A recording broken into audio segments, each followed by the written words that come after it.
नमस्कार भावांनो, स्वागत आहे तुमचं आपल्या एका नवीन छोट्याशा ब्लॉगमध्ये. तर आज आपण आपल्या मित्राच्या वडापाव सेंटरला भेट देणार आहोत. तर चला,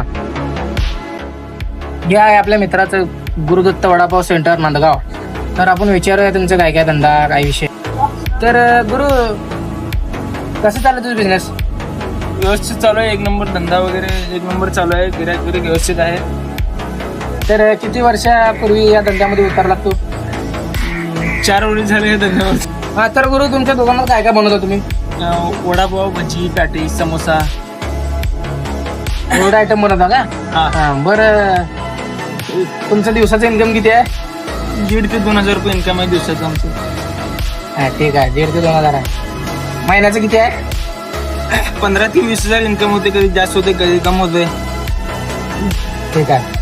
तर तुमचं दिवसाचं मटेरियल किती जातं तुम्हाला आणि फायदा किती होतो तुमचा? सगळं 2 दिवसात 500, 400, 500 रुपये, 600 रुपये फायदा होतो. हा, तर बघा, आपण कस्टमरला विचारू की वडापावची क्वालिटी आणि क्वांटिटी कशी आहे. तर काका, कशी आहे वडापावची क्वालिटी? तुम्ही 4 वर्ष झालं दुकान उघडल्यापासून तुम्ही इथं आहे गावात. तर कसं आहे? 4 वर्षापासून क्वालिटी एक नंबर क्वालिटी आहे. नांदगावमध्ये, नांदगावच्या आसपासच्या एरियात एक नंबर क्वालिटी आहे. हां, तर धन्यवाद. काका म्हणलेले असे की वडापाव क्वालिटी एक नंबर आहे, क्वांटिटी एक नंबर आहे. कारण तिने या गावचीच आहे. दुकान चालू झाल्यापासून त्याने इथं वडापाव इथंच खात येतं. हा, तर मित्रांनो, पोरांना विचारू आपण क्वालिटी आणि क्वांटिटी कशी आहे. एक नंबर एकदम चांगली आहे. बघा, तुम्ही नुसतं भजी खाऊन बघा. एक नंबर क्वालिटी आणि क्वांटिटी. कसं आहे रे?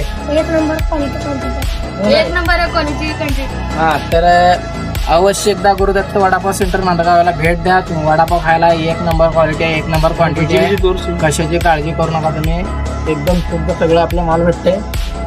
तर यावं लागते भावांनो. धन्यवाद. गुरु, हात जरा मिळवत जातो आम्ही.